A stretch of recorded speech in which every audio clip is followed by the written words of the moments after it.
Hello and welcome back to Blues Armory, where today we're talking lightsabers.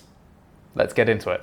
So, as many Star Wars fans, I like lightsabers, and when I started my journey of buying some lightsabers, I realized that the information was very overwhelming and I didn't really know where to start. I've wanted a real lightsaber since I was a child, with my plastic flick-out lightsaber hitting my brother with a broom handle out in the garden. And it is an overwhelming breadth of information and an incredible community full of people that really, really like lightsabers. So I went in a bit blind to my lightsaber building and finding journey. And I wanted to make this video to try and help people understand where they can begin their lightsaber journey. As someone that is not that clued up on lightsabers, I don't know how to take apart the boards and put everything together, but I think that gives me a beginner insight to lightsabers, and I feel like I can help people without getting you complicated into the world of all the difficult jargon that comes with lightsabers. So we're going to talk about the stages of lightsabers and the differences between them and what you should look for when you are trying to buy your first lightsaber. So let's start with the most accessible, in my opinion, lightsaber that you can find, and that is the Disney lightsabers. This is my Galaxy's Edge Legacy lightsaber. It is Darth Vader's lightsaber because he has one of the coolest lightsabers in all of Star Wars.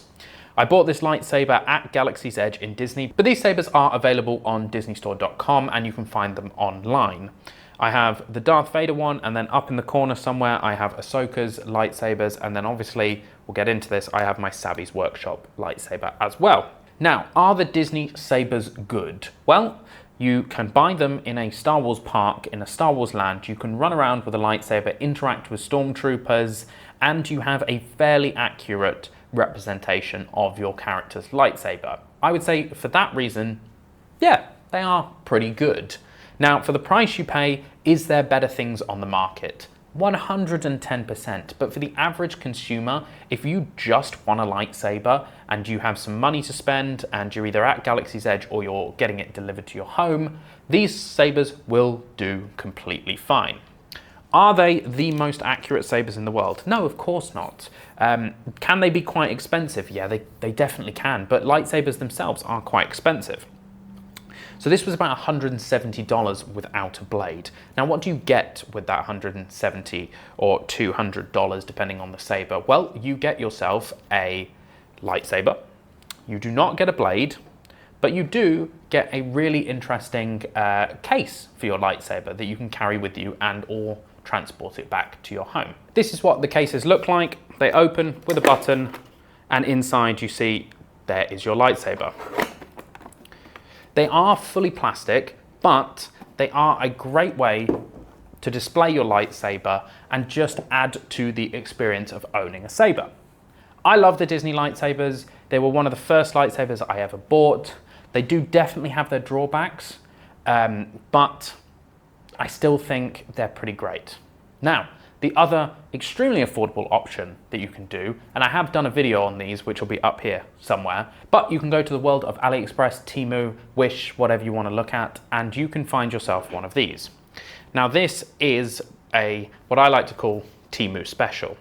It is an extremely lightweight bit of metal, but it is metal. They come with a traditionally extremely short blade, which is quite fun to spin with, but not very accurate.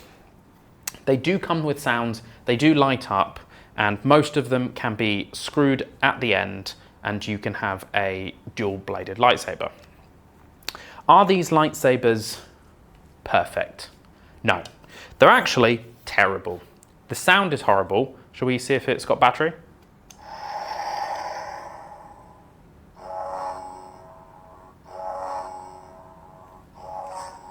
Yeah. So that's the sound you're dealing with one of these sabers. The sound is terrible and the light is terrible. So what's the difference between a Temu saber or a Disney saber? So the way the Temu sabers work, this is called a Baselit lightsaber. This is basically a flashlight in the hilt that shines light up a semi-clear plastic tube, and you get your light, and it's not the brightest thing in the world. Obviously the light is going to start really strong at the bottom, and then it's going to dim as it goes up because the light is shone up. So the Disney sabers have a separate blade that you can take out. You can take the blade out of the Temu lightsabers, but it's basically just a plastic tube. Now the Disney sabers lock in to the blade as such, usually make some sort of fun noise when you lock it in. And they are a clear plastic tube with some diffusion material in them and have some LEDs in it. So the light is consistent across the blade. Now, if you look very closely at the Disney sabers, you can actually see the LEDs running down the tube. And this is, you know, not as accurate as you would like it to be. But again, they do still provide 90% of the experience. So, Temu sabers, I would say, unless you're buying these for kids, just to go around, feel like they're in Star Wars and hit each other, and you not really worry about what's going to happen to them, because these things cost anywhere from $5 to $25. They are mainly overproduced junk, and they will probably get used a few times, they'll probably get broken, and then you're not going to worry about it. So if you are buying for children, I would say the Temu saber is probably a good shout. But aside from that, if you are looking as an adult or a teenager, or you're in 20s, 30s, 40s, 50s, if you're looking for a lightsaber, the Temu saber probably not going to be the one. When you step up to the Disney saber, yes, you're getting LEDs in the blade. You are getting some sort of swinging effects, but they aren't the most accurate in the world.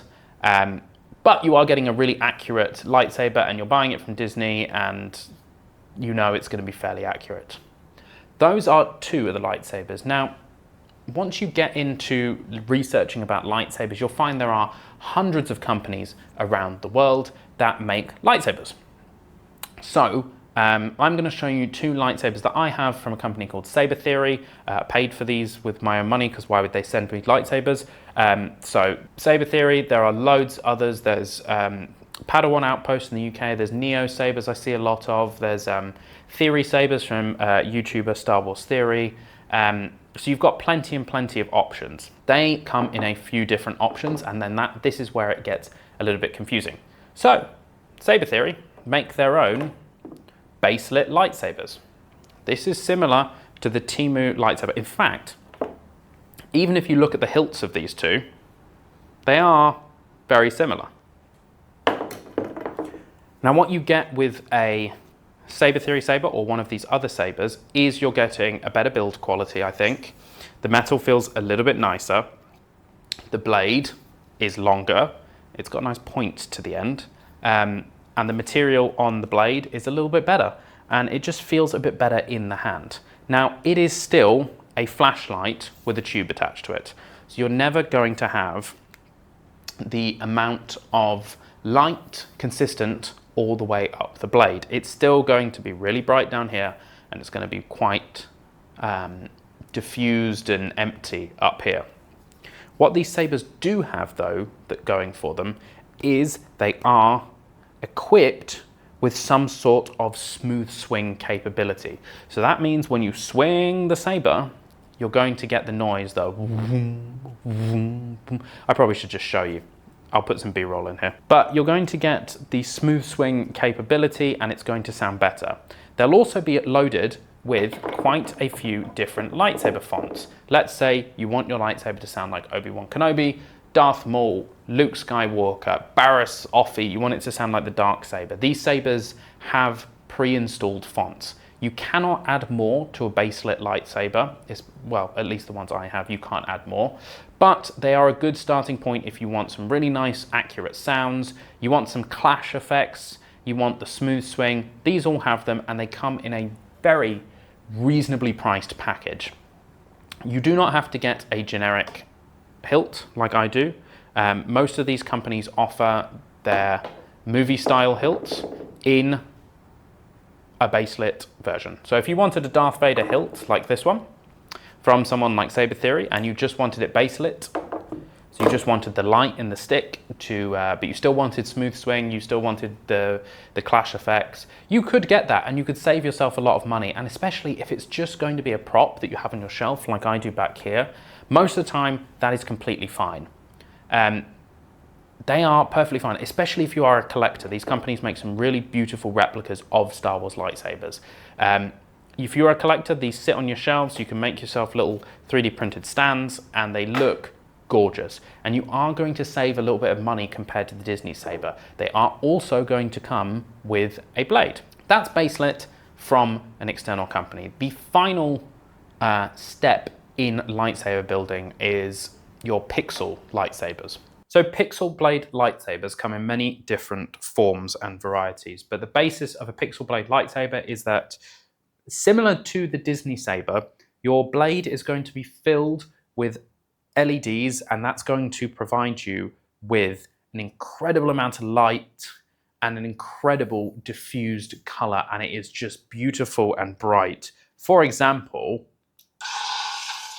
it's quite hard because I've got big studio lights on, but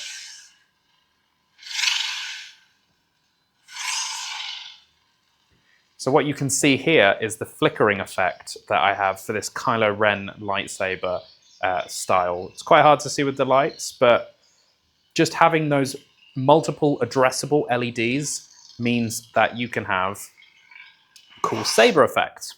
What else do you get with a pixel lightsaber?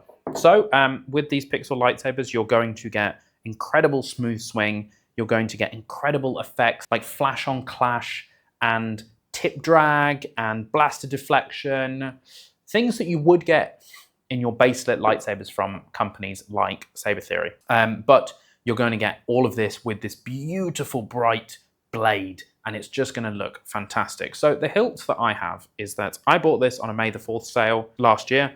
This is what they call their Obi-Wan V1 blade, if it focuses. This is like a proto Obi-Wan blade hilt. I really like this hilt because I think it looks cool. The only downside to this is I got a blade that is too big. Like, I have to really swing it out here to be able to, I definitely can't twirl it as well because it's just hefty. So with your pixel lightsabers, you obviously have a different amount of, different number of boards that you can get inside there. There's Profi, there's Neopixel.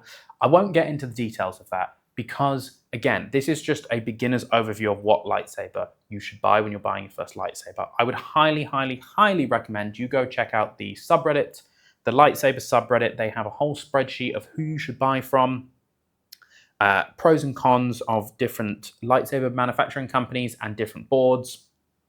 What I would say is I've got a Neopixel board in here.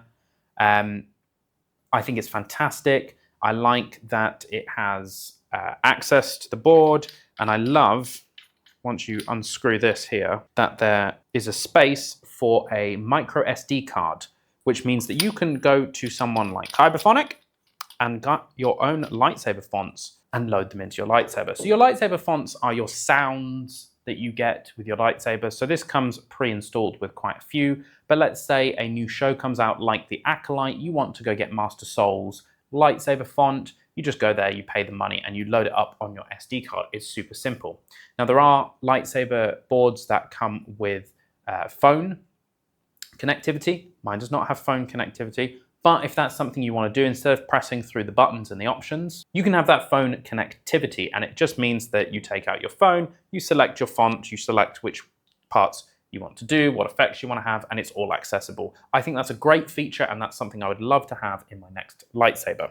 So, to wrap everything up, you have your Disney lightsabers, not cheap, but pretty accurate, but with limited effects. You have your cheap lightsabers from Temu and Aliexpress, whatnot, basically glorified flashlights, but great for kids.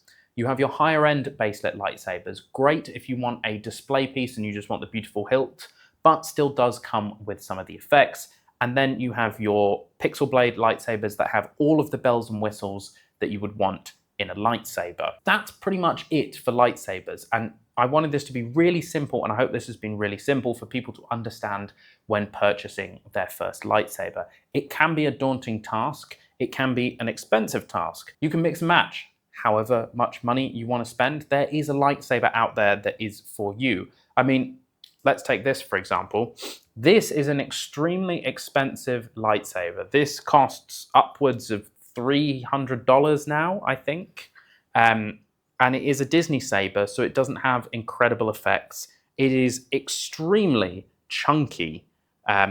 It's extremely heavy, and the fixings fall apart a little bit, and it's not the highest quality thing. But what this is your Savvy's Workshop one. This is the lightsaber building experience at Galaxy's Edge.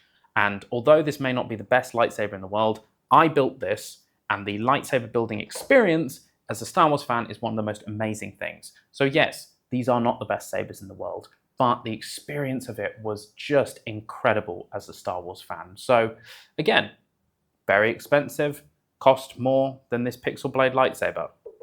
This Pixel Blade lightsaber did not come with a building experience. This did. So it's just, what do you really want out of a lightsaber? Do you want cutting edge technology and incredible features and you're going to use it all the time? Then go with a Pixel Blade lightsaber. Do you just want a really, really accurate hilt, but you don't want to break the bank? Go with one of the Baselit lightsabers from someone like Saber Theory.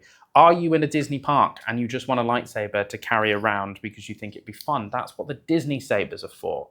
And is someone buying you a gift and you don't want to explain to them to go to these different websites? Then get a Disney saber. Have you got kids and you just need something to keep them entertained and let them bash against each other and you know it's not really going to cost you anything? Go get a couple of these Temu lightsabers. Although they are terrible, they are super fun to play with. You are trash. But there we have it. That is the world of lightsabers. This is your introduction into a much larger world. There are wonderful Star Wars creators out there who exclusively focus on lightsabers. I suggest you go look at Finding the Force. He reviews hundreds of lightsabers and does it in a fantastic way, much better than I have done it. If you have any questions, please don't hesitate to drop them down below or come find me on social media. They'll be down below as well. If you would like to see some more Star Wars lightsaber stuff from me, please let me know down below. I'm happy to do some more lightsaber stuff. I love lightsabers. Overall, that is it for lightsabers. And that'll do it for today's video. Thank you very much for watching. I will see you on the next video. Have a great week ahead. Happy crafting and goodbye.